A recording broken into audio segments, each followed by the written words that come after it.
We're here at the TVLine Comic-Con suite with the cast of Midnight Texas. Welcome, Midnighters. Hi. Yay. Let's do a little roll call. Witch. Assassin. Maybe. Psychic. Medium. Normal people, as far as we know right now. Possible werewolf / holy man. Angel. And vampire. Vicious rumor. That was our regular. That's right, we have the regular, with the normals on the end here. We have secrets. There is a speaking animal. There is. And I'm wondering, when you're doing scenes with a speaking animal, like, how is it tough to stay looking at this cat, emoting and doing all that kind of stuff? Well, he's very handsome, so it's not hard to look at him.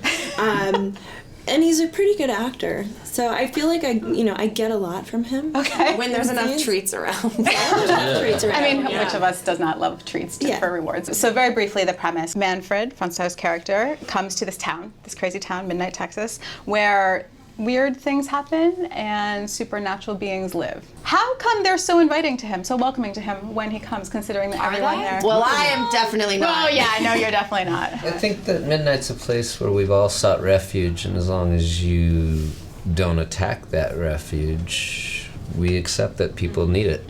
Very cool. He goes through a fair amount of hazing, though. Yeah, there's to get welcomed into town. Not by me, but I was gonna say, a bit by me. Oh yeah. You give him the cookies. I give him They're a special. loving welcome punch. and interrogation. And yeah. But there's a fair amount of suspicion that down. happens in the first episode, especially with the murder of Right. this local woman. That is true. She's not just a local woman, she was my fiancée. He didn't really like her that much.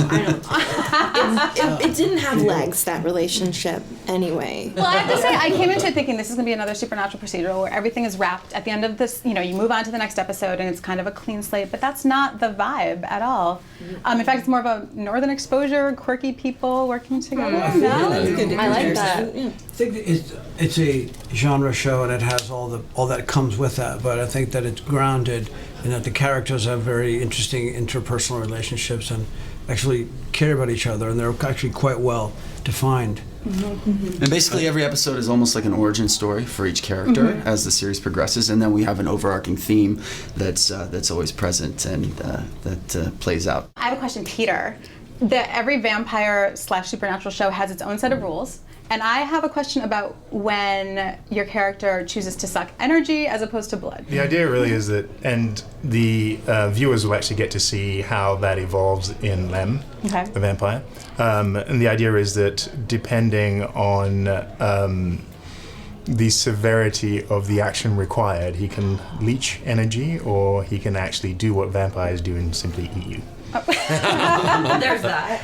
Well, and there are shades, right? Because we see shades, we because- see a little sexy time. Well, he does not leech anyone else like that. Let's be very clear. He's not that stupid. It feels like there's a certain amount of pleasure to be found in pain for you, maybe. I don't know. Is it painful to get leeched?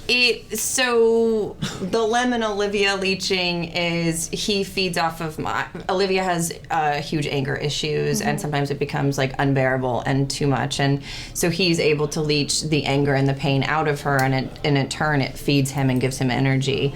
So it's a really intimate exchange between the two of them. Vampire therapy. Totally. Awesome. Sexy vampire therapy. Awesome. Yeah. Awesome. And then there's a line in the first episode where Joe takes care of us. Joe, maybe you're not doing such a good job in the first episode. Come on, Joe. Dang. Ouch. Angels traditionally are very good characters. Is he a good character? I think everybody in Midnight's a good character, but we are there for a reason. We've taken ourselves out of society because of the attacks and the hurt that's present there. So Joe is torn between his desire to care for those around him and something that you'll just have to watch the show to find out. I want to know, Olivia, is she so much of a mercenary that maybe if she got a job for someone in Midnight, would that be something that would tempt her? Whoa. Intense question. We get dark. It's all good. Olivia, she is a hit woman, and you will see her actually leave the town at midnight and go on a hit during throughout the series. But the thing about Midnight is it's her home, and these Midnighters are her family. And she might not be able to say that in words, but she says it through her actions, and she says it through, she's incredibly protective of each of the characters there. And every character is protective of the other. I mean, that's why we are the Midnighters. There's a bond, and it's like if another character is going through something that maybe doesn't affect us, it doesn't matter, because if it affects them, it affects the town, and so we show up. When Manfred shows up at midnight, he's running from something. Quickly makes connections. Creek. I'm wondering, do we see that threat continue through the season? Is he tempted to leave? We were just saying that basically at their core, the people of Midnight are good, but I think what's interesting about all of these characters is that they're also dealing with their own part of evil. And as this, the veil between the worlds of the living and the dead is thinning,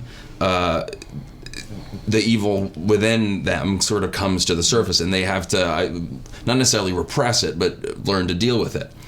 And that's where I think Manfred will have to fight his own demons and become a better man.